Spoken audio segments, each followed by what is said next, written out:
নমস্কার বন্ধুরা, ঘরোয়া রান্না বাই চৈতালিতে সবাইকে স্বাগত। সবাই কেমন আছেন? আশা করছি ভালো আছেন। আজকে আমি নিয়ে এসেছি আলু এবং সুজি দিয়ে একটি দুর্দান্ত স্বাদের স্ন্যাক্স। কারণ শীতকালে মাঝে বিকেলবেলা তো একটু সন্ধেবেলা একটু অন্যরকম খেতে ইচ্ছাই করে, আর বাচ্চাদের তো বায়নার শেষ থাকে না, আর আমাদের বড়োদেরও চা বা কফির সাথে একটু তো কিছু লাগে। তার জন্য এই স্ন্যাক্সটা নিয়ে আমি চলে এসেছি। তার জন্য আমি কড়াইতে প্রথমে দিয়ে দিলাম তেল দিয়ে দিলাম 1 চামচ জিরে, 1 চামচ কালো সর্ষে আর 1 চামচ সাদা তিল ফোড়নে। তিলটা যদি অ্যাভেলেবেল না থাকে স্কিপ করবেন, কিন্তু জিরে আর সর্ষেটা দেবেন। একটু নাড়াচাড়া করলাম কিছুক্ষণ করে, দিয়ে দিলাম হচ্ছে আমি এখানে কাঁচা লঙ্কা আর দিয়ে দিলাম হচ্ছে চিলি ফ্লেক্স। অবশ্যই ঝালটা বুঝে দেবেন।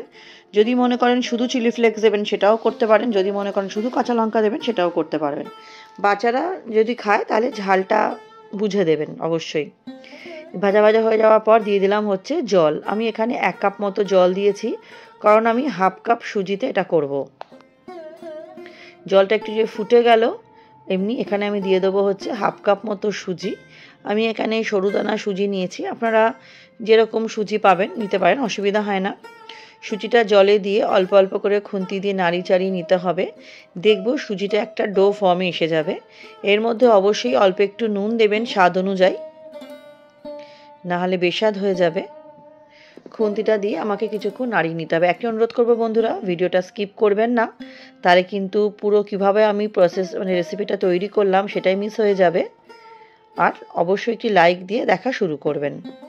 দেখুন আমি খুন্তি দিয়ে নাড়তে নাড়তে কিন্তু এটা একটা মোটামুটি ডো ফর্মে চলে আসছে। এই পর্যায়ে দিয়ে দিলাম অল্প একটুখানি স্বাদ অনুযায়ী নুন দিয়ে আবার আমাকে কিন্তু নুনটা মিশিয়ে নিতে হবে।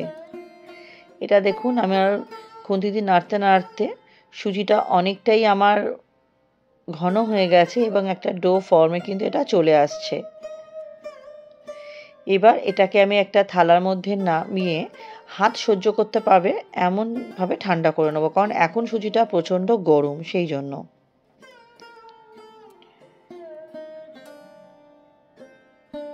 এবার একটা থালার মধ্যে নামিয়ে এটাকে আমি ঠান্ডা হতে দেবো হালকা। এই স্ন্যাক্সটা বন্ধুরা এতটাই দুর্দান্ত লাগে খেতে, খুব তাড়াতাড়ি এটা হয়ে যায়। এটা সন্ধেবেলা বা ধরুন কখন একটু মুখরোচক কিছু চটপটা খেতে ইচ্ছা করলো, এটা ইজিলি আপনারা বানিয়ে খেতে পারেন। বাচ্চারা তো পছন্দ করবেই, এছাড়া বড়রা আমরা যারা চা খাই, চায়ের সাথে একটুখানি চায়ের সাথে টাও লাগে, তো এটা বানিয়ে আপনারা খেতে পারেন। সবসময় তো চপ সিঙ্গারা ভালো লাগে না, এই স্ন্যাক্সগুলো ভালোই লাগে। আমি দেখুন দুটো মতো আলু সেদ্ধ করে নিয়েছি। আলু সেদ্ধগুলো আমি গ্রেটারে গ্রেট করে নিচ্ছি। চাইলে আপনারা কোনো স্ম্যাশার দিয়ে স্ম্যাশ করেও নিতে পারেন বা হাত দিয়েও এমনি মেখে নিতে পারেন, যাতে কোনো ডেলা ভাব না থাকে, সেই জন্য আমি গ্রেটারে গ্রেট করলাম। এবার এটা আমি মাখবো। অল্প একটু হাতে তেল নিয়ে নিলাম যাতে ডোটা মসৃণ হয়। সুজিটা মোটামুটি হাত ছোঁয়ার মতো ঠান্ডা হয়েছে। এবার এটাকে আমি খুব ভালো মতো মেখে নিচ্ছি। মাখাটা একটু সময় নিয়ে মাখতে হবে বন্ধু। নতুন বন্ধু যারা আমার চ্যানেলে নতুন, ভিডিওটি প্রথম দেখছেন, আমার রেসিপিগুলো আপনাদের কেমন লাগছে, যদি ভালো লাগে অবশ্যই চ্যানেলটি সাবস্ক্রাইব করে পাশে থাকা অনুরোধ রইল। পাশে থাকা বেল বাটনটি প্রেস করে অল নোটিফিকেশানটা অন করে নেবেন, যাতে আমি চ্যানেলে যখনই নতুন নতুন রেসিপি আপডেট করব সবার আগে আপনাদের কাছে নোটিফিকেশান পৌঁছে যাবে। এবং পুরনো বন্ধুদের অনেক ধন্যবাদ পাশে থাকার জন্য। দেখুন আমার ডোটা রেডি হয়ে গেছে। এবার আমি হাতের মাধ্যমে একটু সরু সরু করে নিয়ে তারপর এটা ছুরির মাধ্যমে একটু কেটে নেব। আপনারা আপনাদের পছন্দ মতো শেপ দেবেন, চাইলে এটাকে আরেকটু সরু করতে পারেন। আমি একটু মোটাই রেখেছি। এটাকে হাতের সাহায্যে আমি শেপ দিয়ে নেব। দেখুন এটাকে একটু হালকা একটু চৌকো শেপ দেবো। একটু হাতের সাহায্যে এটা একটু এরকম শেপ করে নিচ্ছি। প্রত্যেকটাই আমি শেপ দিয়ে নেব। আপনারা যদি মনে করেন যে গোল শেপ দেবেন বা অন্যরকম কোনো শেপ দেবেন, আপনারা দিতেই পারেন। দেখুন আমি কয়েকটা এরকম 3 কোনা মতো শেপ দিয়েছি। 3 কোনা মতো শেপ দিয়ে হাতের সাহায্যে একটু ঠিক করে নিচ্ছি শেপিংটা। তাতে যখন ভাজার পর এটা উঠে আসবে, দেখতে যেমন সুন্দর লাগবে, খেতেও কিন্তু ভীষণই ভালো লাগে। আমি ডো থেকে আরেকটুখানি কেটে নিচ্ছি। কেটে নিয়ে হাতের সাহায্যে এটাকে আমি আরেকটা শেপ দেবো। দেখা যাক, এটা 3 কোনা শেপই দেবো।